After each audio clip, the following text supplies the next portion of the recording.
Clara May Sullivan's knees buckled in the snow 3 feet from the ranch house door, her 4-year-old daughter limp in her arms and her 8-year-old clinging to her skirt like death itself was behind them. Maybe it was. The blizzard screamed, her vision blurred. She had 40 cents, 2 half-frozen children, and nowhere left to run. When the door finally opened, a man with a scar down his jaw stared at her like she was a ghost, or a problem. Clara lifted her chin anyway. "I can cook," she rasped, "and I need work." Behind him, another man appeared in the shadows, watching her with eyes that seemed to see straight through to the truth she'd never tell. Before we begin, I want to invite you to follow Clara's journey all the way to the end. If this story moves you, please hit that like button and drop a comment with the city you're watching from. I love seeing how far these stories travel across the world. The storm had teeth. Clara May Sullivan felt them sink deeper with every step, the wind ripping at her threadbare coat, the snow piling against her boots until each stride forward felt like dragging iron. Her left arm burned where Maisie's weight pressed against her ribs, the child's breath coming in shallow, irregular puffs against Clara's neck. Her right hand gripped June's mittened fingers so hard she worried about breaking bones. But June didn't complain. June never complained. 8 years old and already too good at silence. "Mama?" June's voice cracked through the wind. "I can't." "You can." Clara's words came out harder than she meant, but soft wouldn't keep them alive. "That light ahead. See it? That's where we're going." June squinted through the white chaos, her small face raw with cold. "How far?" Clara didn't know. She'd been asking herself that for the last mile. The light had appeared 20 minutes ago. A single golden square bleeding through the storm like a promise or a lie. It hadn't gotten closer. Or maybe they just stopped moving fast enough to tell. Her legs were numb below the knee. Maisie hadn't spoken in 10 minutes. "Not far," Clara lied. The truth was carved into her bones. She had 40 cents in her coat pocket, 2 daughters whose fingers were turning blue, and a past that would find them if they stopped moving. She'd left Billings 3 days ago on a supply wagon driven by a ranch hand who didn't ask questions. He'd dropped them at a crossroads 16 miles back with a vague gesture north and a warning about weather. Clara had thanked him and started walking, because walking was all she had left. The wind shrieked. Maisie whimpered. Clara's boot caught on something buried under the snow, and she went down hard on one knee, Maisie's weight slamming into her chest. Pain exploded through her leg. June screamed, "I'm fine!" Clara forced herself upright, her breath coming in ragged gasps. "I'm fine, baby, keep moving." But her knee wasn't fine. It burned with every step now, a hot spike of agony that made her vision swim. She shifted Maisie higher on her hip, felt the child's head loll against her shoulder. Too still. Too quiet. "Maisie, baby, talk to Mama." Nothing. Clara's heart kicked into a sick, hard rhythm. She shook the child gently, stumbling forward. "Maisie, wake up. Come on, sweetheart, wake up." Maisie's eyelids fluttered. Her lips were pale. "Cold, Mama." I know, baby, but we're almost there. You see that light? That's where we're going. There'll be a fire, and blankets, and—" Her voice cracked. She swallowed it down. "And you'll be warm, I promise." She didn't know if she was lying. The light grew. Slowly, agonizingly, it separated itself from the storm's white curtain and became real. A low-slung ranch house, with lamplight glowing behind a single frosted window, smoke curling from a chimney, a porch buried under snow. Clara's legs nearly gave out with relief. She hauled June forward, her grip so tight the girl gasped. "We made it," Clara whispered. "June, we made it." June's face was blank, unreadable. She stared at the house like it might vanish. Clara dragged them up the porch steps, her knee screaming. The door was solid oak, scarred and weathered. She raised her fist and pounded. Nothing. She pounded again, harder, desperation clawing up her throat. "Please, please, I have children." The door swung open. A man stood in the frame, tall and broad-shouldered, his face half in shadow. The lamplight behind him carved out the hard line of his jaw, the sharp ridge of his cheekbones, and the ugly white scar that ran from his left temple down to the corner of his mouth. His eyes were dark, unreadable. He stared at Clara like she was something dragged in by wolves. Clara stared back. She didn't have the strength to be afraid. I can cook, she said, her voice raw and steady. I need work. I have 2 daughters and nowhere else to go. If you let us in, I'll earn our keep. I swear it. The man's gaze flicked to Maisie, limp and pale in Clara's arms. Then to June, shivering and silent at Clara's side. Something shifted in his expression, too fast to name. How long you been walking? His voice was low, rough-edged. Long enough. He stepped aside. Get in. Clara didn't wait for him to change his mind.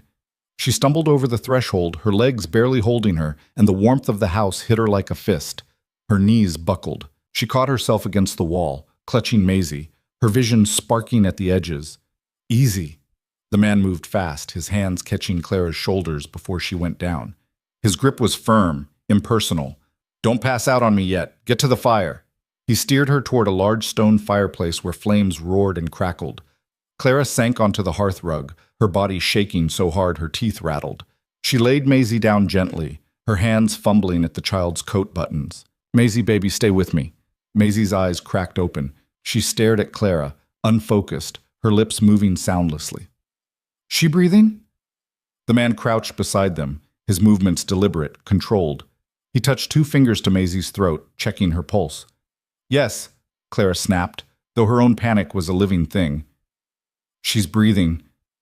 Then she'll be fine. Cold, not frozen. Get her coat off, and yours. He stood and moved to a cabinet, pulling out thick wool blankets. He tossed one to June, who stood frozen near the door. You, come sit by the fire. June didn't move. Clara looked up at her daughter, her heart clenching. June's face was pale, her eyes locked on the man with the scar like he was a coiled snake. June, Clara said softly, it's all right. Come here. June's gaze flicked to Clara, then back to the man. Slowly, stiffly, she crossed the room and sat beside her mother, the blanket clutched in her fists. The man watched her for a moment, his expression unreadable, then turned back to Clara. You got names? Clara Sullivan. This is Maisie. That's June. Clara peeled Maisie's coat off, her hands shaking. The child's dress underneath was damp with sweat and snow. And you? Reed Dawson, foreman here. Here being? Stone Ridge Ranch. Reed draped a second blanket over Maisie, then stepped back. Owner's away.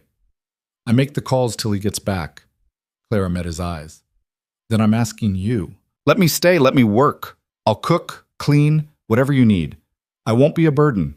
Reed studied her, his jaw tight. You run from something? Clara's spine stiffened. Does it matter? It does if trouble follows you here. It won't. You sure about that? Clara held his gaze, her voice cold and clear. I'm sure. Reed's mouth twitched, something almost like respect flickering in his eyes. All right. You got 1 week to prove you can do what you say. Room and board for you and the girls. If you can't keep up, you leave. Deal? Claire's throat tightened. She nodded. Deal. Good. Reed gestured toward a hallway. Bunkhouse is out back, but you'll stay in the main house for now. Second door on the left. Get the girls settled and warmed up. I'll bring food. He turned to leave, then paused in the doorway.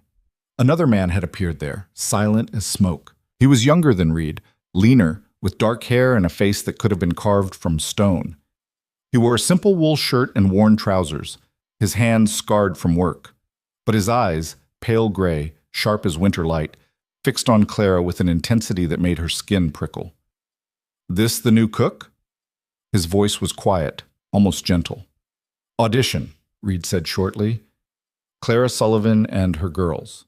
Clara, this is Silas. He's one of the hands. Silas stepped into the room, his gaze moving over Clara, then Maisie, then June. His expression didn't change, but something in the air shifted. He crouched beside Maisie, his movements slow and deliberate. She take water? He asked. Clara blinked. What? Did she drink anything on the walk? No, I didn't. Guilt twisted in Clara's chest. I didn't have any. Silas nodded, unsurprised. He stood and disappeared into the kitchen, returning a moment later with a tin cup filled with water. He knelt beside Maisie again and touched her shoulder gently. Hey, little one, can you sit up for me? Maisie's eyes opened, glassy and confused. Silas slid one arm behind her shoulders and eased her upright, his movements careful, practiced. He held the cup to her lips. Small sips. That's it. Good girl. Maisie drank, coughing once, then again. Silas didn't rush her. He waited, patient, until she'd finished half the cup, then laid her back down. She'll be fine, he said, meeting Clara's eyes. Just needs warmth and rest.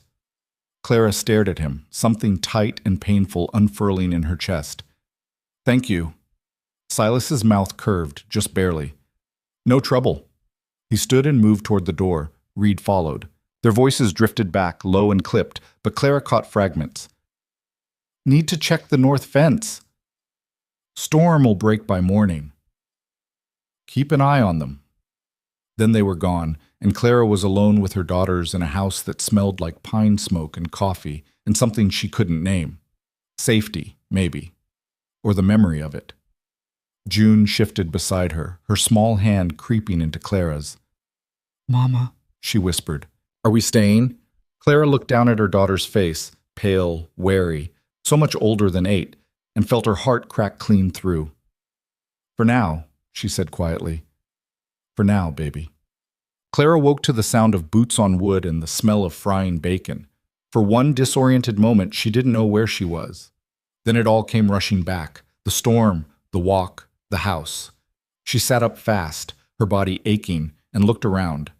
The room was small and plain, with a narrow bed, a dresser, and a single window showing the gray light of dawn. Maisie lay curled beside her, breathing deep and even. The closed door. Clara touched her the closed door. Clara touched her daughter's arm. You all right? June nodded, but her jaw was tight. Clara swung her legs out of bed, wincing at the stiffness in her knee. I'm going to see about breakfast. You stay here with Maisie, all right? June's grip tightened on her knees. Don't leave us. Clara's throat closed. She cupped June's face, forcing the girl to meet her eyes. I'm not leaving. I'm going to the kitchen. You'll be able to hear me the whole time. I promise. June held her gaze for a long moment, then nodded. Clara kissed her forehead and stood, smoothing her wrinkled dress. She opened the door and stepped into the hallway. The smell of bacon grew stronger. Voices drifted from the kitchen, low and rough, men's voices. Clara's shoulders tightened. She forced them down and walked forward. 4 men sat around the table, eating in. 4 men sat around the table, eating in silence. Reed was at the head, his scarred face impassive. Silas sat to his right, his gray eyes lifting to Clara the moment she appeared. The other 2 men were older, weathered, with faces like cracked leather. Reed glanced at her. You cook? Clara crossed her arms. That's why I'm here. Then get to it. He gestured at the stove. We eat at 6. Supper's at 7. You miss a meal, you're done. Clara bit back a sharp retort and moved to the stove. Someone, Reed probably, had already started the fire and set a skillet on the heat. Bacon sizzled. Eggs sat in a bowl nearby. Coffee boiled in a battered pot. She grabbed a spatula and got to work. The men watched her. She felt their eyes, steady and assessing, but she didn't look back. She flipped the bacon, cracked eggs into the skillet, sliced bread from a dense loaf on the counter. Her hands moved fast, automatic. She'd done this 1,000 times before, in kitchens worse than this, for men meaner than these. When the food was ready, she plated it and set it on the table without a word. Reed took a bite, chewed, swallowed. His expression didn't change. It'll do, he said. Clara's jaw tightened. Good. Silas's mouth quirked. He met her eyes across the table, something like approval in his gaze, then went back to eating. One of the older men spoke up, his voice gravelly. You got kids? Clara stiffened. 2.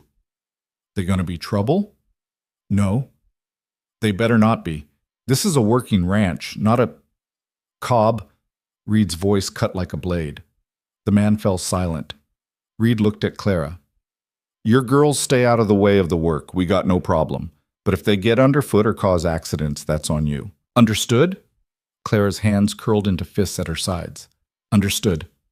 Good. Reed pushed his plate away and stood. Silas, you're with me. We're checking the north line. Cobb, Quinn, finish the stock feed. The men filed out. Silas lingered for a moment, his gaze meeting Clara's. He didn't say anything. He didn't need to. Then he was gone. the door swinging shut behind him. Clara stood alone in the kitchen, her heart pounding, her hands shaking with something she couldn't name. Relief, rage, exhaustion. She turned back to the stove and started cleaning. The days blurred together after that. Clara woke before dawn, started the fire, made breakfast. She cleaned the kitchen, scrubbed the floors, hauled water from the pump outside until her arms burned. She made lunch, she peeled potatoes, kneaded dough, roasted meat. She made supper. She collapsed into bed at night with Maisie curled against her and June lying rigid and wakeful on the other side. And she did it all again the next day. The men didn't talk to her. They ate her food in silence, grunted their approval or disapproval, and left. Reed watched her with his unreadable dark eyes, waiting for her to fail. Cobb, the older man with the gravelly voice, watched her too, but his gaze was different, sharp, assessing. He made comments sometimes, quiet enough that Reed didn't hear. Big woman like you probably eats more than she cooks. Your girl's got a daddy, or did he run off soon as he figured out what kind of woman you were? That bread's dense. You sure you know what you're doing? Clara ignored him. She dealt with worse. She kept her head down, her hands busy, her daughters close. But June was struggling. She didn't eat unless Clara sat with her. She didn't sleep unless the door was locked. She didn't speak to anyone but Maisie, and even then, only in whispers. She watched the men like they were wolves circling the henhouse. Clara tried everything. She talked to June, held her, promised her they were safe. But June had heard promises before, from men who broke them. Clara didn't blame her. Silas noticed. Clara didn't know how. The man was quieter than a shadow, always appearing and disappearing without warning, his presence so understated she sometimes forgot he was there. But he noticed things. He noticed when June flinched at raised voices. He noticed when Maisie's cough lingered too long. He noticed when Clara's limp got worse after hauling water. And he did something about it. The firewood appeared stacked neatly by the kitchen door every morning. The water barrel was full before Clara woke. The heavy sacks of flour and grain were moved to lower shelves she could reach. Clara never saw him do it, but she knew.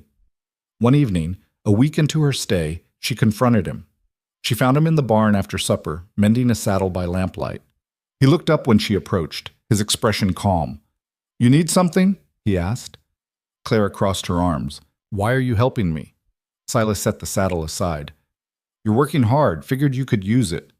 "That's not an answer." "It's the one I've got." Clara studied him, frustration coiling in her chest. "I don't need charity." "Didn't say you did." Silas's gray eyes met hers, steady and unflinching. "But you've got 2 little girls depending on you, and you're running yourself into the ground trying to prove something to men who won't ever see you as anything but hired help. So I'm making it easier. You got a problem with that?" Clara opened her mouth, closed it. She didn't have an answer. Silas stood, brushing dust from his trousers. "Didn't think so." He walked past her, his shoulder brushing hers, and disappeared into the night. Clara stood alone in the barn, the lamplight flickering, her chest tight with something she couldn't name. The storm that had brought Clara to Stone Ridge broke after 2 days, leaving the world buried under 3 feet of snow. The ranch hands dug out paths between the buildings, cursing the cold.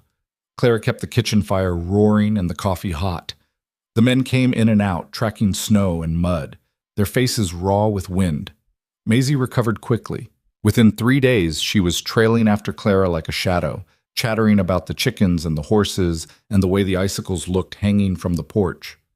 She was 4 years old and resilient in the way small children are, able to forget the storm that had nearly killed her and focus instead on the warm kitchen and the plates of food.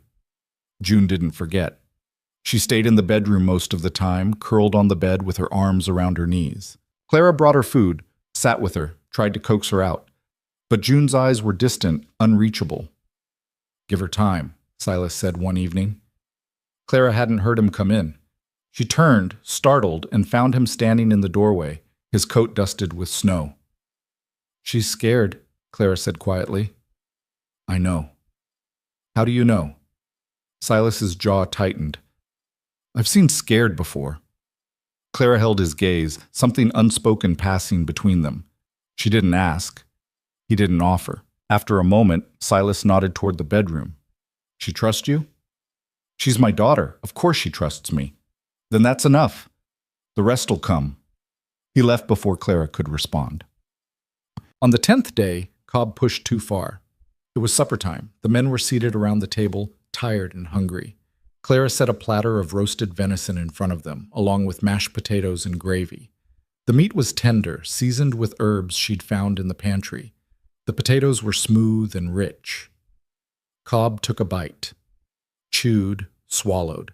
Then he looked at Clara, his lip curling. "This all you can manage? Thought a woman your size would know her way around a kitchen." Clara froze. The room went silent. Reed's fork paused halfway to his mouth. Silas's head came up, his gray eyes locking on Cobb like a predator sighting prey. Clara set the serving spoon down slowly. "Something wrong with the food?" "It's fine," Cobb said, shrugging. "Just figured you'd do better, is all. Big woman like you must eat plenty. Thought you'd know what tastes good." Reed's voice cut through the room. "Cobb, shut your mouth." Cobb leaned back in his chair, smirking. "Just making conversation, boss." "No," Clara said, her voice cold and steady. "You're being cruel. There's a difference." Cobb's smirk faded. He sat forward, his eyes narrowing. "You got something to say to me?" "I do." Clara stepped closer, her hands curling into fists at her sides. "I've been here 10 days. I've cooked every meal on time, cleaned this kitchen until it shines, and hauled enough water to fill a river. I've never missed a meal. I've never burned a dish. I've never given you a single reason to complain. So if you've got a problem with me, say it plain. But don't hide behind insults about my body and pretend it's about the food." Cobb's face darkened. "You think you're special? You're hired help, that's it. You don't get to talk to me like what?" Clara's voice rose, sharp and furious. "Like I'm a person? Like I deserve basic respect? I've earned my place here. What have you done besides sit at this table and tear me down?" The silence that followed was absolute. Reed stood slowly, his scarred face hard as granite. "Cobb, outside." Cobb's jaw worked, but he didn't argue. He shoved back from the table and stalked out. Reed followed. The door slammed shut behind them. Clara stood trembling, her breath coming in short gasps. She could feel the other men staring at her, but she didn't look at them. She turned and walked back to the stove, gripping the edge of the counter until her knuckles went white. Silas appeared beside her, silent as always. He didn't touch her. He didn't speak. He just stood there, a solid presence in the chaos, and somehow that was enough. "You all right?" he asked finally. Clara nodded, not trusting her voice. "Good," Silas said quietly, "because that was the bravest damn thing I've seen in a long time." Clara's throat tightened. She blinked hard, willing the tears back. Outside, Reed's voice rose, sharp and unmistakable. Then there was silence. When Reed came back in, his face was unreadable. He sat down at the table, picked up his fork, and resumed eating. "Cobb's cleaning the barn tonight," he said flatly. "And every night this week. Anyone else got complaints about the food?" No one answered. Reed nodded. "Good. Eat." The men obeyed. Clara turned back to the stove, her hands still shaking, and realized something had shifted. She didn't know what it was yet, but it felt like the first crack in a wall she'd been slamming against for years. That night, June came out of the bedroom. Clara was washing dishes, her hands deep in soapy water, when she felt a small presence behind her. She turned and found June standing in the doorway, her thin arms wrapped around herself. "Hi, baby," Clara said softly. June didn't answer. She stared at Clara, her dark eyes wide and serious. Clara dried her hands and crouched down. "You hungry? I saved you some supper." June shook her head. "All right." Clara kept her voice gentle. "You want to sit with me while I finish up?" June hesitated. Then slowly, she nodded. Clara pulled out a chair. June climbed into it, her legs dangling. She watched Clara work, silent and solemn, and Clara let her be. After a few minutes, June spoke. "Mama?" "Yeah, baby?" "That man, the one who yelled." Clara's chest tightened. "Reed?" "No, the other one." "Cobb." June nodded. "Is he going to hurt us?" Clara turned, meeting her daughter's eyes. "No, he's not." "How do you know?" "Because I won't let him." Clara moved to the table and knelt beside June's chair, taking the girl's small hands in hers. "Listen to me, June. I know you're scared. I know you've got reasons to be, but I need you to understand something. I will do anything, anything, to keep you and Maisie safe. Do you believe me?" June stared at her for a long moment. Then slowly, she nodded. "Good." Clara kissed her daughter's forehead. "Now, you want some bread and butter?" June's mouth twitched, almost a smile. "Okay." Clara stood and got to work. Behind them, through the frosted window, the snow fell soft and silent, covering the world in white. June sat at the kitchen table the next morning, nibbling at a piece of buttered bread while Maisie chattered about a robin she'd seen through the window. Clara worked at the stove, her movements automatic, her mind still turning over the previous night's confrontation. Cobb hadn't appeared at breakfast. Neither had Reed said a word about it. The other men had eaten in silence, their eyes carefully avoiding Clara's face. But something had changed. She felt it in the way they set their plates down more gently, the way Quinn had nodded his thanks when she'd poured his coffee. Small things, barely noticeable, but real. The kitchen door opened and Silas stepped in, stamping snow from his boots. His gray eyes found Clara immediately, then shifted to June. The girl tensed, her hand freezing halfway to her mouth. "Morning," Silas said quietly. He moved to the coffee pot, poured himself a cup, and leaned against the counter. He didn't come closer to the table, didn't make any sudden movements, just stood there, drinking his coffee, his presence calm and unhurried. June watched him like a deer watches a wolf. Silas didn't seem to notice, or if he did, he gave no sign. After a moment, he spoke to Clara. "Storm's cleared. Reed wants to check the south pasture fences today. We'll be gone till evening." Clara nodded. "I'll have supper ready." "Obliged." Silas finished his coffee, rinsed the cup in the basin, and set it on the drying rack. Then he did something unexpected. He crouched down, putting himself at eye level with the table, and addressed Maisie directly. "You like that, Robin?" Maisie's eyes went wide. She nodded, her mouth full of bread. "They come back every spring," Silas said. "Means the worst of winter's over. You keep watching, you'll see more of them soon." Maisie swallowed. "Really? Really?" Silas's mouth curved just slightly. Then he stood, tipped his head to Clara, and walked out. June's shoulders didn't relax until the door closed behind him. Clara came to the table and sat down across from her daughters, her hands wrapped around her own cup of coffee. "He's not going to hurt you, June." June's jaw tightened.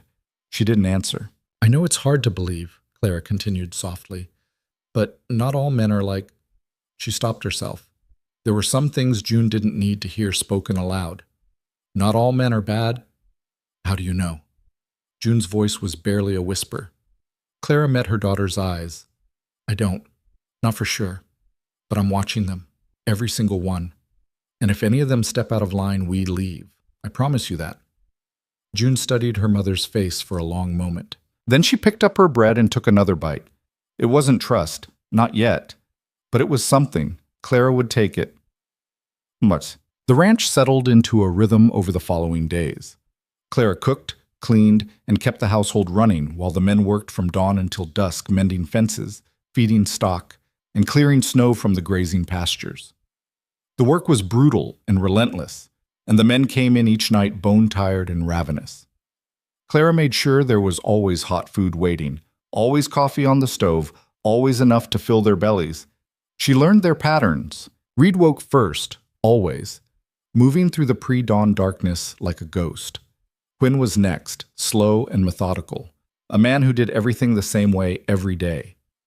Cobb slept late and worked grudgingly, his eyes sharp with resentment whenever Clara crossed his path. And Silas was unpredictable. Sometimes he was up before Reed, sometimes he didn't appear until the sun had crested the mountains. But whenever he did appear, he worked harder than any two men combined. Clara watched him. She couldn't help it. There was something about the way he moved, the quiet competence in every gesture, the way he never wasted motion or words. He didn't talk much, but when he did, people listened. Even Reed deferred to him sometimes, in small ways that Clara suspected Silas himself didn't notice. Or maybe he did notice, and just didn't care. One afternoon, Clara was hauling water from the pump when her knee gave out. She went down hard, the bucket clattering across the frozen ground, water sloshing everywhere. Pain shot through her leg like a hot iron. She bit back a curse and tried to stand, but her knee wouldn't hold her weight. Easy. Silas was beside her before she even saw him coming. His hands closed around her arms, steadying her. Don't force it. I'm fine, Clara snapped, her pride stinging worse than her knee. You're not. Silas's voice was calm, matter of fact. He crouched beside her, his hand moving to her knee. This the one you hurt in the storm? Clara stiffened. How did you...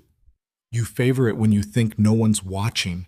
His fingers pressed gently against her kneecap, testing. Clara hissed. Silas's jaw tightened. It's swollen. You've been walking on it this whole time? I don't have a choice. You do now.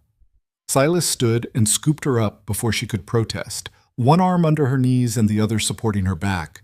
Clara's breath caught. She was not a small woman. She'd spent her whole life being reminded of that.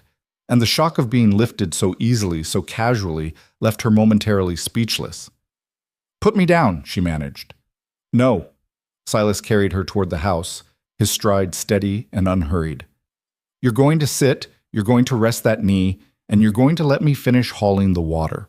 Argue if you want, but it won't change anything. Clara opened her mouth, closed it. She didn't have the energy to fight him. Silas carried her into the kitchen and set her down in a chair with a care that bordered on reverence. Then he disappeared outside and returned a few minutes later with the bucket, now full. He set it beside the stove and turned to face her. Stay off it for the rest of the day, he said. I have supper to make. Then make it sitting down. Silas moved to the door, then paused and looked back. You're no good to anyone if you can't walk, Clara. Take care of yourself. He left before she could respond. Clara sat alone in the kitchen, her knee throbbing, her chest tight with something she didn't want to name. Gratitude, maybe, or the dangerous, fragile beginning of trust. That evening, June spoke to Silas for the first time. It happened at supper. The men were eating Clara's stew, venison and root vegetables simmered until tender, and the conversation was sparse as usual. Maisie sat on Clara's lap, drowsy and content. June sat in her own chair, picking at her food, her eyes darting between the men.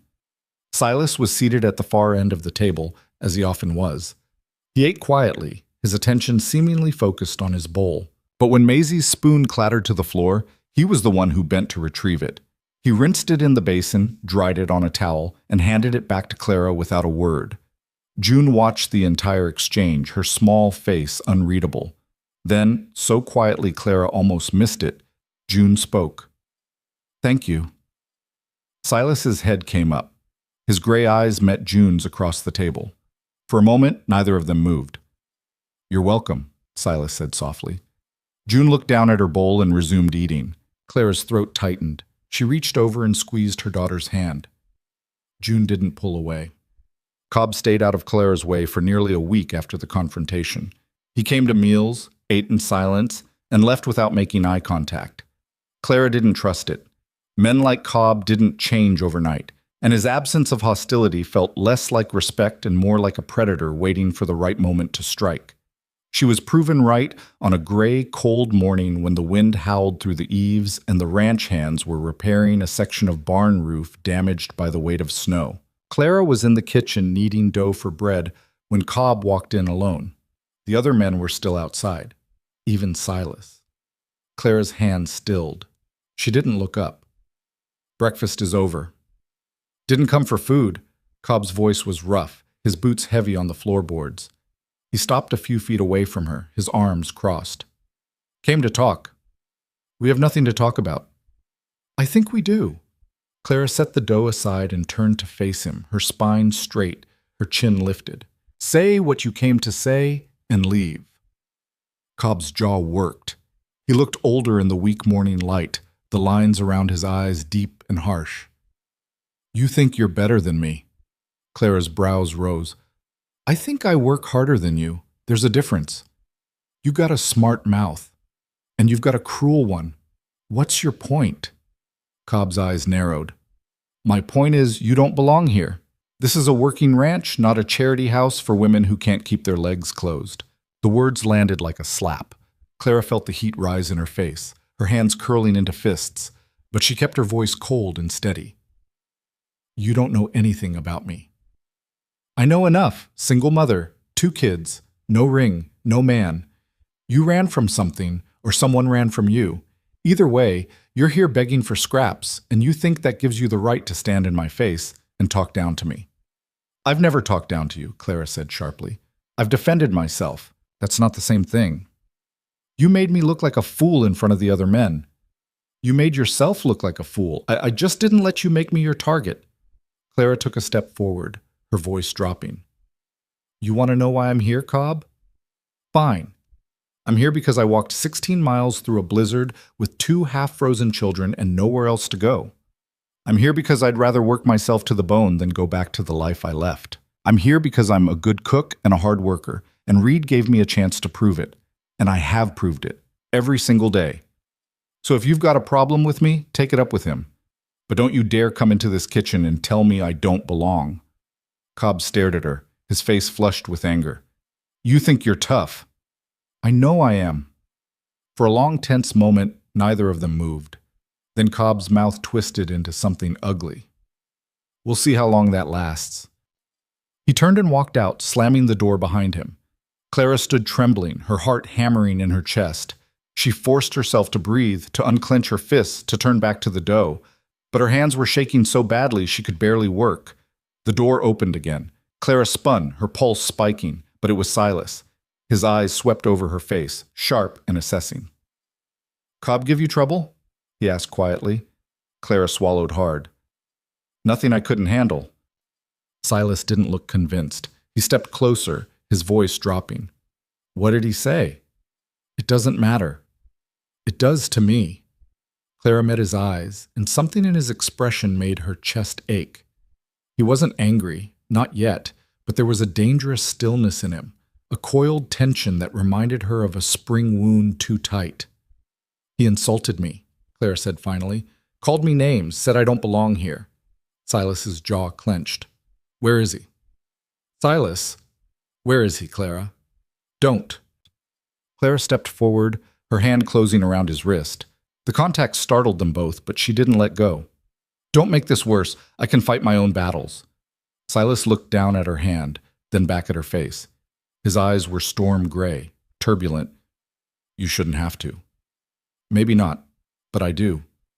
Clara released his wrist and stepped back. I've been fighting men like Cobb my whole life. He's nothing I haven't dealt with before. That doesn't make it right. No, Clara agreed softly. It doesn't, but it's the way things are. Silas stared at her for a long moment. Then, without a word, he turned and walked out. Clara stood alone in the kitchen, her heart still racing, and wondered what she'd just stopped him from doing. Reed found out about Cobb's visit that evening. Clara didn't tell him, Silas did. She didn't know what was said, but Reed's face was like granite when he called Cobb into the barn after supper. The 2 men were gone for nearly an hour. When they returned, Cobb's jaw was tight and his eyes blazed with fury, but he didn't say a word. He sat down at the table, ate his food in silence, and left. Reed caught Clara's eye across the room. He won't bother you again. Clara nodded, not trusting her voice, but she knew better than to believe it. Winter began to loosen its grip. The days grew incrementally longer, the snow melting in patches to reveal the frozen ground beneath. The ranch hands worked harder as the weather improved, preparing for spring calving and the long work of the growing season. Clara's days remained relentless, but her body was growing stronger, her hands tougher. Even her knee had healed, the swelling fading to a dull ache that she learned to ignore. Maisie thrived. She followed Clara everywhere, chattering endlessly, her laughter bright and free. She made friends with the chickens, named the barn cats, and declared that she wanted to live on the ranch forever. June was slower to bloom, but she was blooming. She started coming to the kitchen during meals, sitting quietly in the corner while Clara worked. She stopped flinching every time a man raised his voice. And one morning, when Silas crouched beside the stove to stoke the fire, June walked right past him without hesitation. It was a small thing, but Clara saw it, and her heart swelled. Silas saw it too. His eyes met Clara's across the room, and he smiled, just barely, just enough. 3 weeks after Clara's arrival, a stranger rode into Stone Ridge. Clara was scrubbing the kitchen floor when she heard the sound of hooves on frozen ground. She stood, wiping her hands on her apron, and moved to the window. A man sat astride a tall bay horse, his silhouette dark against the pale sky. He was well-dressed, his coat expensive, his posture easy and confident. Reed and Silas were already walking out to meet him. Clara's stomach tightened. Strangers meant questions. Questions meant danger. She turned back to the floor and kept scrubbing, but 10 minutes later Reed appeared in the doorway. "Clara, come out here." Her pulse spiked. "Why?" "The owner's back. He wants to meet you." Clara's hands stilled. The owner. She'd almost forgotten there was one. She stood slowly, smoothing her apron, and followed Reed outside. The man was still mounted, his reins loose in his gloved hands. Zutz. He looked to be in his early 30s, with dark hair and a clean-shaven face. His eyes were sharp, intelligent, the kind that missed nothing. Those eyes landed on Clara, and for a moment she couldn't breathe, because she knew those eyes. She'd been looking into them for 3 weeks. The man dismounted with fluid grace and walked toward her, his expression unreadable. "Mrs. Sullivan." Clara's mouth went dry. She looked at Reed, then at the stranger, then at Silas, who stood a few feet away, his hands loose at his sides, his face carefully blank. "I'm sorry," Clara said slowly. "I don't understand." The stranger stopped in front of her and extended his hand. "Sawyer Hale. I own Stone Ridge Ranch." Clara stared at him. Then she turned to Silas. Silas met her eyes, unflinching. "You?" Clara's voice failed. She turned back to the stranger, to Sawyer. "You're the owner." "I am." "Then who—" She looked at Silas again. "Who the hell are you?" Silas's jaw tightened. "I'm Sawyer Hale." The world tilted. Clara took a step back, her breath coming in short, sharp gasps. "You lied." "I didn't lie, Silas," Sawyer said quietly. "You never asked." "I never—" Clara's voice rose, fury igniting in her chest. "You let me think you were a ranch hand. You stood there in this kitchen day after day, and you said nothing. I wanted to see how the men treated you. You wanted to test me." Clara's hands shook. "You wanted to see if I was worth keeping." "No." Sawyer's voice was firm. "I wanted to see if my men were worth keeping, and they're not. Cobb's gone. I fired him an hour ago." Clara blinked. "What?" "He's gone," Sawyer repeated. "I spoke to Reed. I spoke to Quinn. I know what he said to you, what he did. He doesn't work here anymore." Clara stared at him, her mind reeling. "You can't just—" "I can. It's my ranch." Sawyer's gray eyes held hers, steady and unyielding. "And I won't tolerate men who treat women like that. Not here. Not ever." Clara's breath caught. She wanted to scream at him. She wanted to hit him. But more than anything, she wanted to cry. And that made her furious. "You should have told me," she said, her voice breaking. "You're right," Sawyer said quietly. "I should have, and I'm sorry."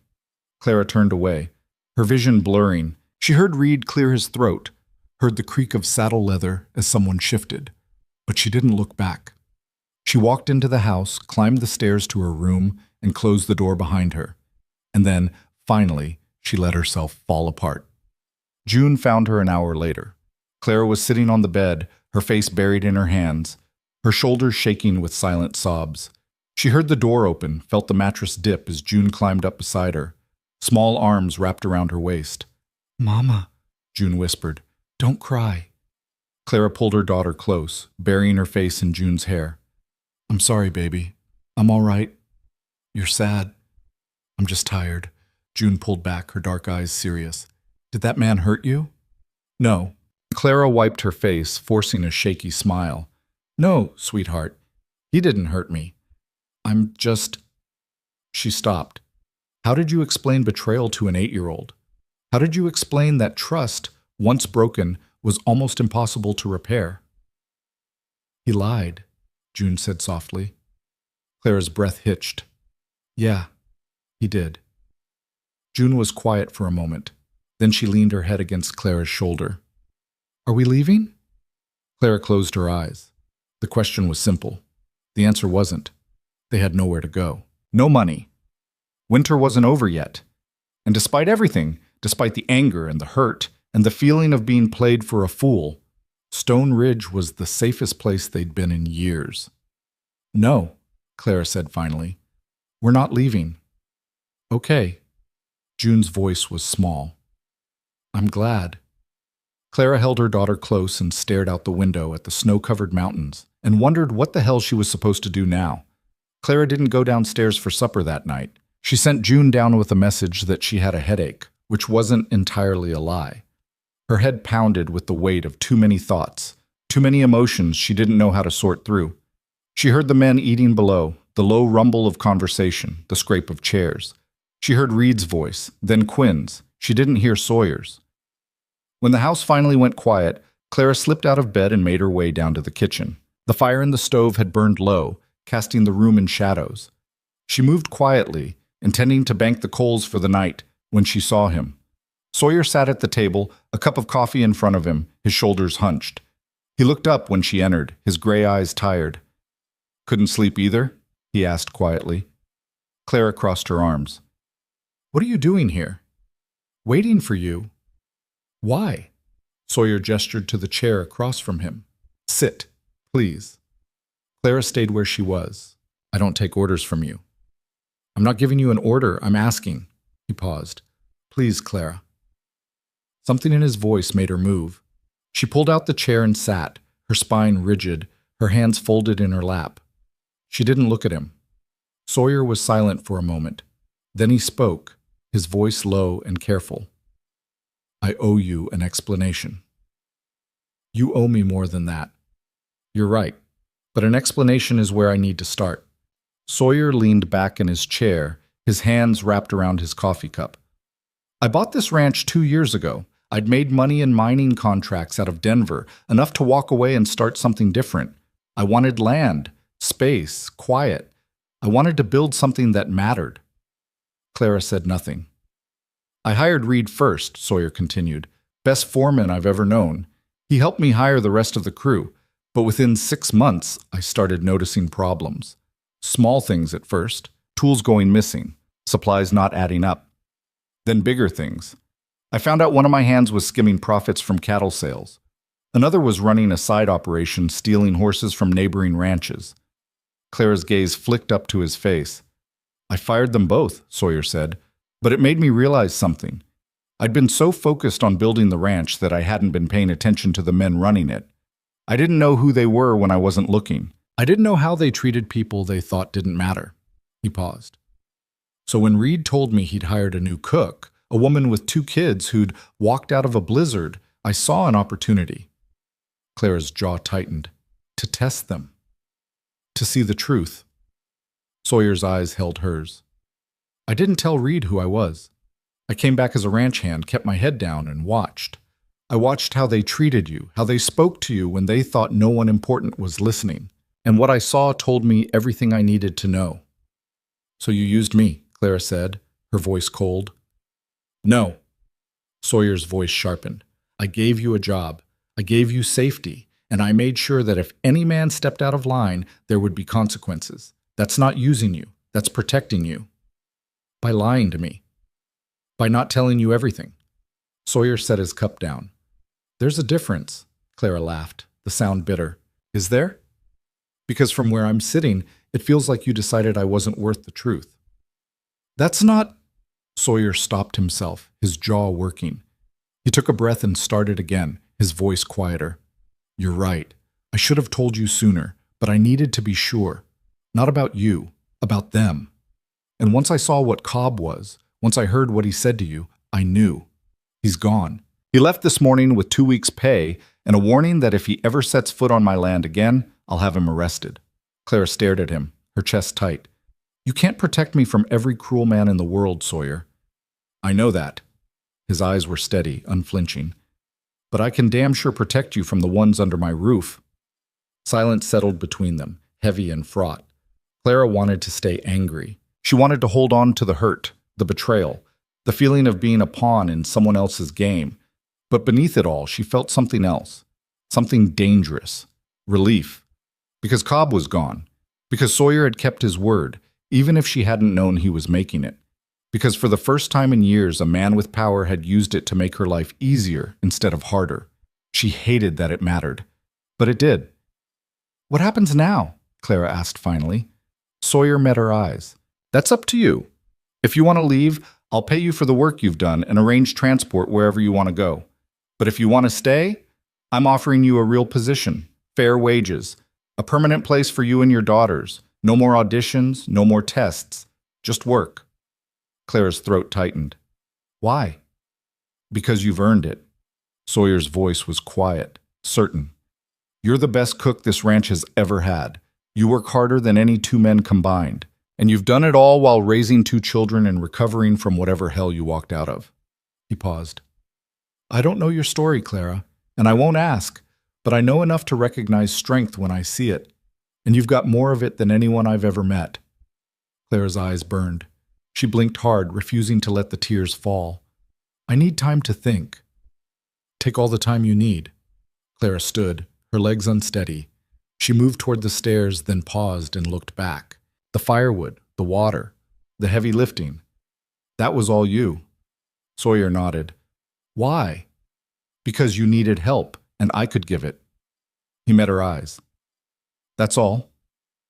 Clara held his gaze for a long moment. Then she turned and climbed the stairs, her heart pounding, her mind a chaos of anger and gratitude and something she refused to name. She stayed. Clara made the decision in the cold light of dawn, staring out the window at the mountains turning gold with sunrise. She stayed because leaving meant going back to nothing. She stayed because her daughters were safe here, fed here, warm here. She stayed because Sawyer had offered her something no one else ever had, a choice. And she stayed because, despite everything, she believed him. She went downstairs and found Sawyer in the barn, mucking out stalls. He looked up when she entered, his expression carefully neutral. "I'll stay," Clara said without preamble, "but I have conditions." Sawyer set the pitchfork aside. "I'm listening." "First, you don't lie to me again, ever. I don't care if you think it's for my own good or if you're trying to protect me. You tell me the truth or we're done." "Agreed." "Second, you stay out of my way with the girls. I don't need you stepping in, playing hero, confusing them. They've been hurt enough. They don't need another man making promises he might not keep." Sawyer's jaw tightened, but he nodded. "Understood." "Third, you pay me what you'd pay any other employee, not more because you feel guilty, not less because I'm a woman, fair wages for fair work." "Done." Clara crossed her arms. "And fourth, if I ever decide to leave, you don't stop me. No questions, no guilt. You let me go." Sawyer was quiet for a moment, then he extended his hand. "You have my word." Clara looked at his hand, calloused and scarred from work, and felt the weight of the moment. This was trust. Fragile, tenuous, but real. She reached out and shook it. "All right then," she said. Sawyer's mouth curved just slightly. "All right then." The days that followed were strange and tentative. Sawyer kept his distance, true to his word. He worked alongside Reed and Quinn, ate his meals in silence, and didn't linger in the kitchen. But Clara felt his presence everywhere. In the firewood that continued to appear each morning, in the way Reed's orders came with an added layer of respect, in the quiet, watchful way Sawyer looked at her daughters when he thought no one was watching. June noticed. Of course she did. June noticed everything. "That man," she said one evening as Clara tucked her into bed, "the one who lied. Is he still here?" "His name is Sawyer," Clara said gently. "And yes, he owns the ranch." June was quiet for a moment. "Is he bad?" Clara's chest tightened. "No, baby, he's not bad. He made a mistake, but he's trying to make it right." "Do you believe him?" Clara smoothed June's hair back from her forehead. "I'm trying to." June's dark eyes searched her mother's face. "Okay." Clara kissed her daughter's forehead and stood to leave, but June's voice stopped her. "Mama?" "Yeah, baby?" "I'm glad we're staying." Clara's throat closed. She nodded, not trusting her voice, and slipped out of the room. Spring came slowly to Montana, creeping in on the heels of winter like a cautious animal. The snow melted in patches, revealing muddy earth and the first stubborn shoots of grass. The ranch came alive with work. Calving season began, and the men were out at all hours checking the herd, pulling breech calves, fighting off predators. Clara's workload doubled. She cooked massive meals to fuel the men through 18-hour days, kept the coffee hot and the bread fresh, and somehow managed to keep her daughters out from underfoot. Maisie loved the calves. She begged Clara daily to let her go see them, and finally Clara relented, bundling the girl up and walking her out to the pasture where Quinn was checking the herd. Maisie's face lit up at the sight of the wobbly-legged babies, and she clapped her hands with delight. "Can I touch one?" she asked Quinn, her eyes wide. Quinn, a man of few words and fewer smiles, looked down at her and nodded.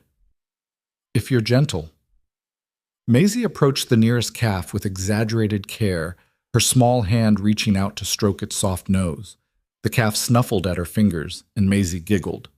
Clara watched from a few feet away, her heart swelling. This was what she'd wanted for her daughters. Not wealth, not comfort, just this. Moments of joy, untainted by fear. "She's a natural." Clara turned to find Sawyer standing beside her, his hands shoved in his coat pockets.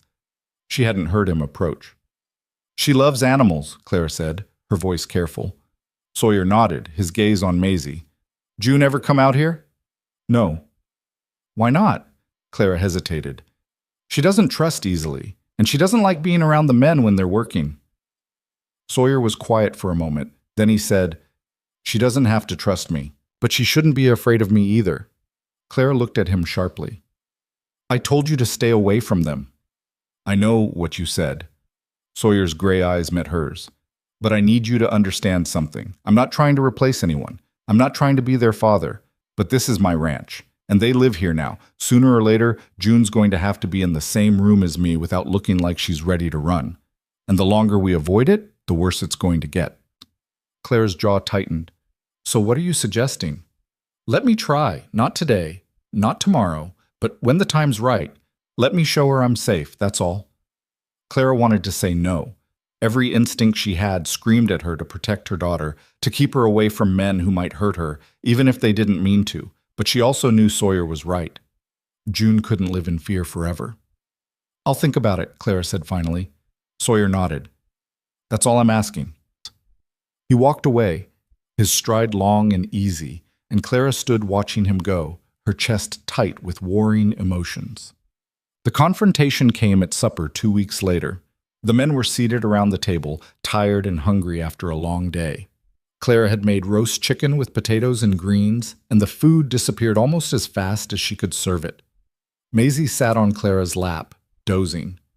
June sat in her usual spot in the corner, eating slowly, her eyes fixed on her plate. The conversation was sparse until Quinn mentioned the upcoming spring roundup. Reed responded with the comment about needing extra hands, and Sawyer said he'd already sent word to a few neighboring ranches. Then June spoke. "What's a roundup?" Every head at the table turned toward her. June flushed, her shoulders hunching, but she didn't look away. Sawyer was the one who answered, his voice gentle. "It's when we gather all the cattle from the pastures and bring them in to count them and check their health. It's a lot of work, but it's important." June considered this. "Do the cows get scared?" "Sometimes, but we're careful with them. We don't hurt them." June's gaze flicked to Sawyer's face, then away. "Okay." It was the first time she'd spoken directly to him, the first time she'd asked him a question. Clara's heart pounded in her chest, half pride and half terror. Sawyer didn't push. He just nodded and went back to his meal. But later that night, after the men had gone and Clara was washing dishes, he appeared in the kitchen doorway. "That was brave of her," he said quietly. Clara's hands stilled in the soapy water. "She's braver than she knows." "She gets that from you." Clara looked at him over her shoulder. "What do you want, Sawyer?" "To say thank you for trusting me enough to let her try." Clara turned back to the dishes, her throat tight. "Don't make me regret it." "I won't." He left, and Clara stood alone in the warm kitchen, her hands trembling, wondering when exactly she'd started to believe him. But trust was a fragile thing, and it shattered 3 days later. It happened in the barn. Clara had gone out to collect eggs from the henhouse when she heard raised voices. She moved closer and recognized Reed's voice, sharp with anger, and another voice she didn't know. She peered around the corner and saw a stranger, a tall man, with a thick beard and hard eyes, standing toe-to-toe with Reed. "I'm telling you, she's here," the stranger said, his voice rough. "I tracked her from Billings. Woman with 2 kids, one of them blonde. She's been working as a cook." Clara's blood turned to ice. "We don't have anyone like that," Reed said coldly. "Bullshit. I saw smoke from this place 3 weeks back, right when the trail went cold. She's here, and I'm taking her back." "Like hell you are." The stranger's hand moved to the gun at his hip. "You want to make this difficult?" Before Reed could respond, Sawyer appeared from the shadows, his movements silent and deadly. He stepped between Reed and the stranger, his face hard as stone. "You've got 10 seconds to get off my land," Sawyer said quietly. The stranger sneered. "And who the hell are you?" "The man who owns it. 9 seconds." "I got a legal right to "You've got nothing." Sawyer's voice was cold, lethal. "No warrant, no proof, and no business here. Now you can leave on your own, or I can have my men drag you off. Your choice." The stranger's eyes narrowed. "She owes a debt. She stole money and ran." "Then take it up with the law, not with me." Sawyer took a step forward. 5 seconds. The stranger held his ground for a moment longer. Then, with a curse, he turned and stalked toward his horse. He mounted and looked back, his gaze sweeping the barn. "Tell her I'll be back," he said, "and next time I'll bring the sheriff." He rode off, his horse's hooves kicking up mud. Sawyer and Reed stood watching until he disappeared over the rise. Clara stepped out from her hiding place, her legs shaking. Sawyer turned and saw her. His face went pale. "Clara." "He's lying," Clara said, her voice trembling. "I didn't steal anything. I left because if I'd stayed, he would have killed me." Sawyer crossed to her in 3 strides. "Who is he?" "My husband's brother." The words tasted like ash. "My husband died 2 years ago. His brother claimed I owed him for funeral expenses, for debts my husband left behind, but it was a lie. He just wanted—" Her voice broke. "He wanted me to work it off, in ways I wouldn't agree to. So I took my daughters and I ran." Sawyer's jaw clenched, rage flickering in his eyes. "He's not taking you anywhere." "He said he'd bring the sheriff. Let him. I'll deal with it." Sawyer's hands closed around Clara's shoulders, gentle but firm. "You're safe here. I swear it." Clara looked up at him, her eyes burning with tears she refused to shed. "You can't promise that." "Yes, I can." Sawyer's voice was steady, absolute. "Because I'll make it true." For a moment, Clara let herself believe him. Then she pulled away, wrapped her arms around herself, and walked back to the house. Behind her, she heard Sawyer say something to Reed, low and urgent. But she didn't stop. She couldn't. Because she knew the truth. Men like her brother-in-law didn't give up. They came back. And when they did, all the promises in the world wouldn't be enough to stop them. Clara didn't sleep that night. She lay in bed with Maisie curled against her side, and June a rigid line of tension on her other side, and she stared at the ceiling and planned. She had money now. Not much, but enough for train tickets if she was careful. She could take the girls and disappear again, change their names, find a new town, start over. But the thought made her chest ache, because she didn't want to run anymore. She didn't want to uproot her daughters again, to teach them that safety was a lie and home was whatever place you landed before the next storm hit. She wanted to stay, and that terrified her more than anything. The next morning, Clara found Sawyer in his office, a small room off the main hallway that she'd never entered before. He looked up when she knocked, his face drawn and tired. "Come in," he said. Clara stepped inside and closed the door behind her. "I need to know what you're planning." Sawyer leaned back in his chair. "I sent word to the sheriff in town. Told him what happened. Asked him to look into your brother-in-law's claims." Clara's stomach dropped. "Sawyer." "I also contacted a lawyer in Helena.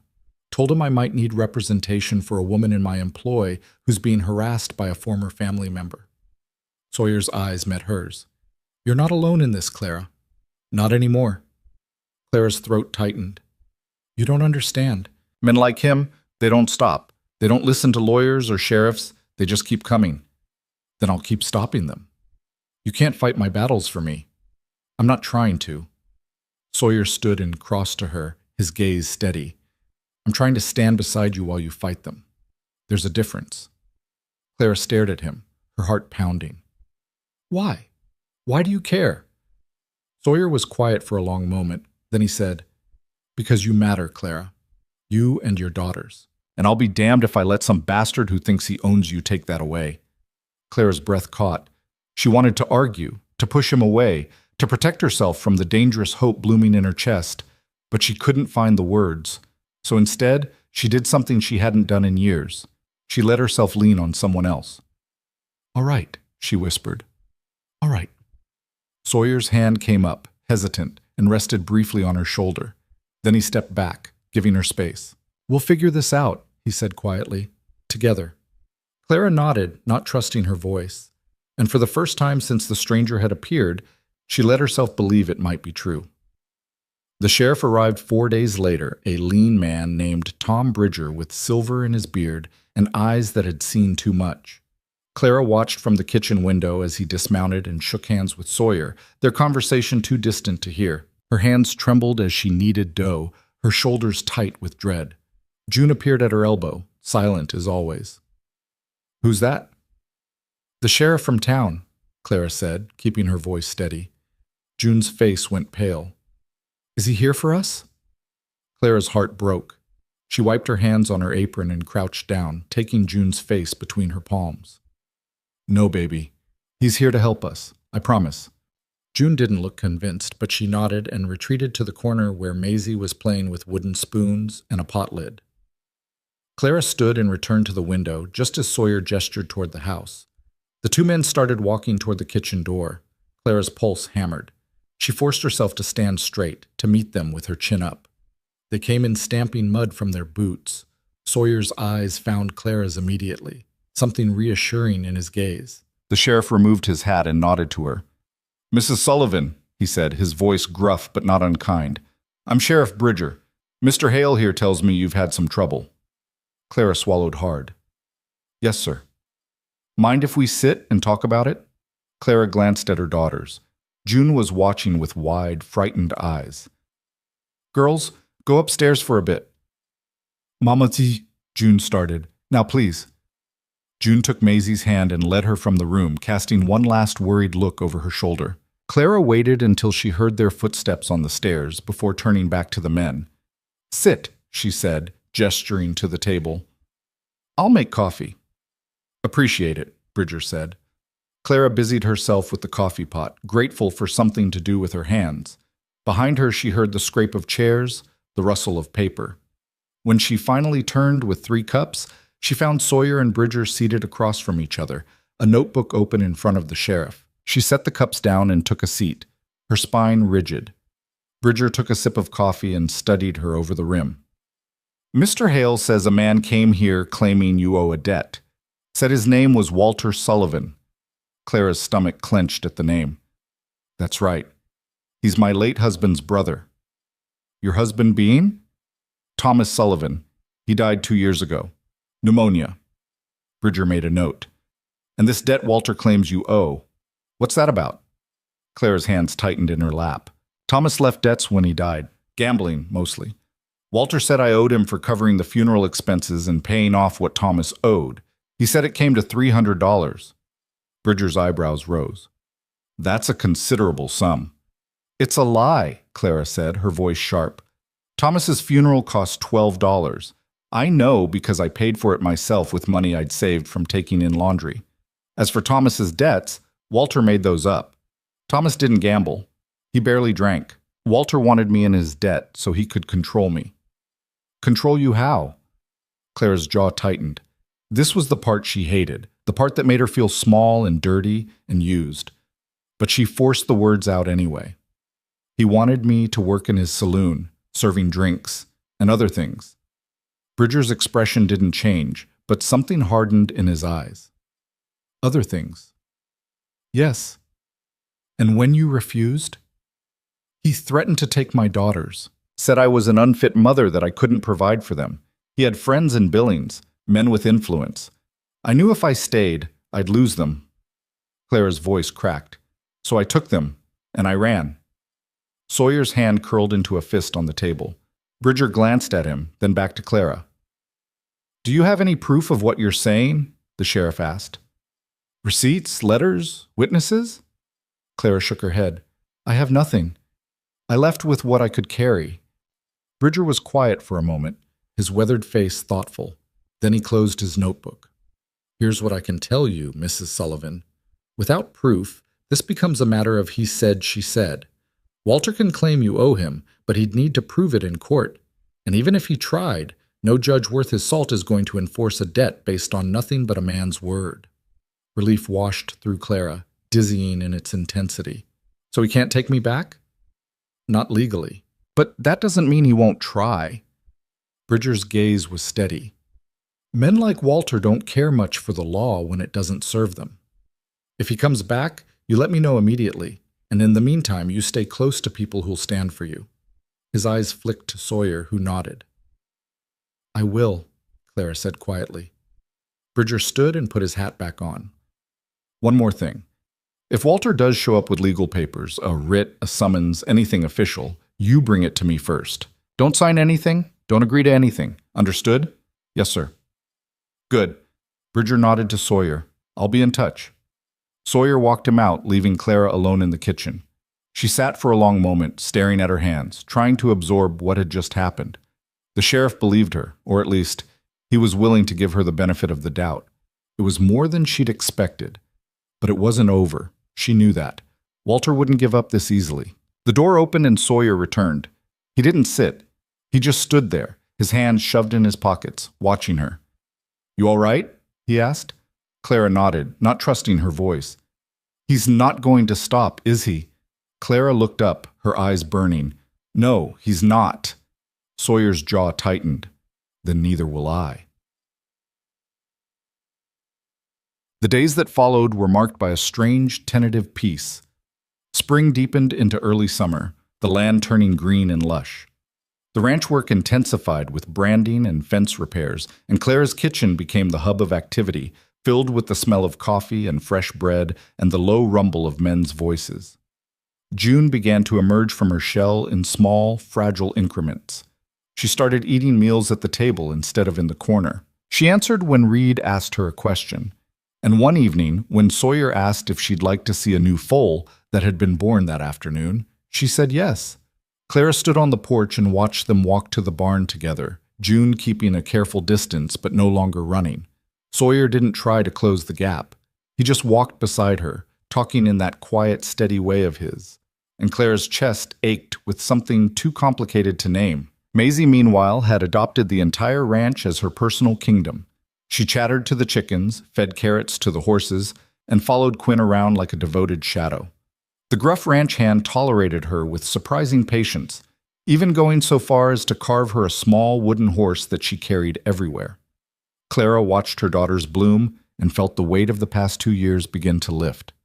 Not completely, never completely, but enough that she could breathe a little easier. And then there was Sawyer.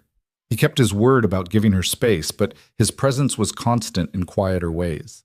The firewood still appeared. The heavy work was always done before she could attempt it. And sometimes, late at night when she came down to bank the kitchen fire, she'd find him sitting at the table with a cup of coffee and a book.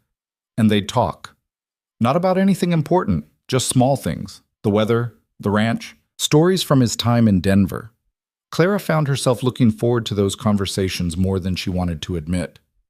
One night, nearly 3 weeks after the sheriff's visit, Sawyer set his book aside and looked at her directly. Can I ask you something? Clara tensed. Depends on the question. Why cooking? She blinked. What? You said you took in laundry and Billings. Before that, what did you do? Clara's hand stilled on the dish towel. Why do you want to know? Because you're good at this. Better than good. And I'm wondering if it's something you always wanted to do, or if it's just what you ended up doing. Clara was quiet for a moment. Then she said, My mother was a cook. She worked in a hotel in St. Louis when I was a girl. I used to watch her, help her when I could. She taught me that food was more than just sustenance. It was care. It was love made tangible. Clara's voice softened. She died when I was 15. After that, I worked in kitchens wherever I could find work. It was the one thing I knew how to do that made people happy. Sawyer studied her, his gray eyes unreadable. She'd be proud of you. Clara's throat tightened. You don't know that. Yes, I do. Sawyer's voice was quiet but certain. Because anyone who taught you to cook like that taught you to put your heart into it. And that's exactly what you do. Every meal. Every day. Clara looked away, blinking hard. Thank you. They sat in silence after that, the kitchen warm and peaceful around them. And for the first time in longer than she could remember, Clara felt something other than fear or exhaustion. She felt hope. But hope was a dangerous thing, and it shattered the night Sawyer got hurt. It happened during a storm. Not a blizzard like the one that had brought Clara to Stone Ridge, but a late spring tempest that rolled in with lightning and wind that bent the trees nearly sideways.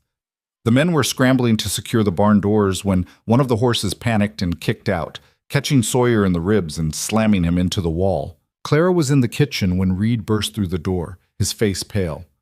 Clara, get bandages, now! Her heart stopped. What happened? Sawyer's hurt. Quinn's bringing him in. Clara didn't ask questions. She grabbed the medical kit from the pantry and turned just as Quinn appeared in the doorway, half carrying Sawyer. The rancher's face was white, his breathing shallow, and there was blood soaking through his shirt. Get him to the table, Clara said, her voice sharp and steady despite the terror flooding through her. They laid him down and Clara moved immediately to his side, her hands already working to peel back his shirt. The wound wasn't as bad as she'd feared, a deep gash along his ribs, ugly and bleeding but not life-threatening. She pressed a clean cloth against it and met Sawyer's eyes. This is going to hurt, she said. Sawyer's mouth twitched. Figured. Clara cleaned the wound with whiskey, ignoring Sawyer's hiss of pain, and stitched it closed with steady hands. She'd done this before, too many times, for her own husband when he'd come home from bar fights. The muscle memory was there, even if the context was different. When she finished, she wrapped his ribs tightly and stepped back, her hands shaking now that the immediate crisis was over. You're an idiot, she said, her voice unsteady. Sawyer's eyes opened. I've been called worse.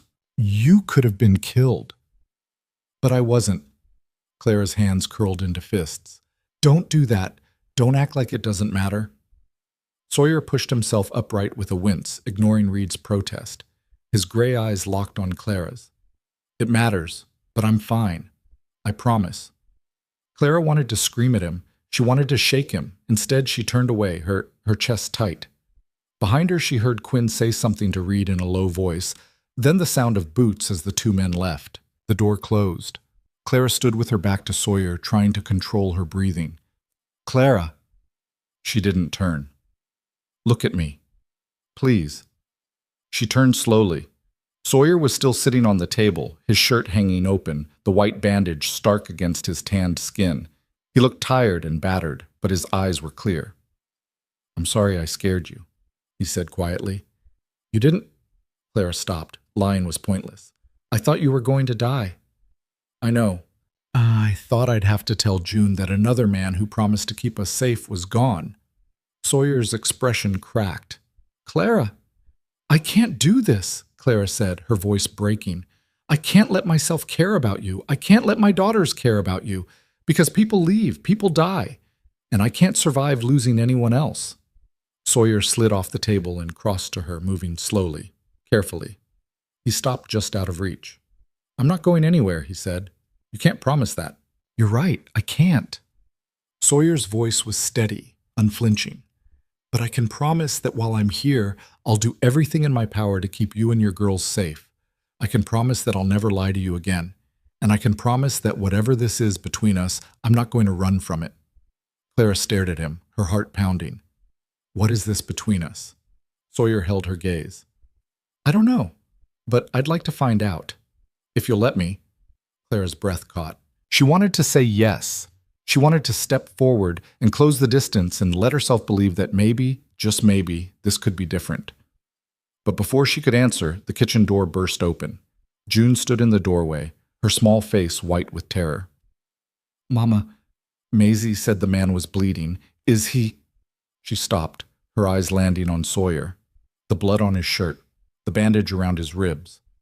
For a long, terrible moment, June just stared. Then her face crumpled and she turned to run. "June!" Clara started after her, but Sawyer caught her arm.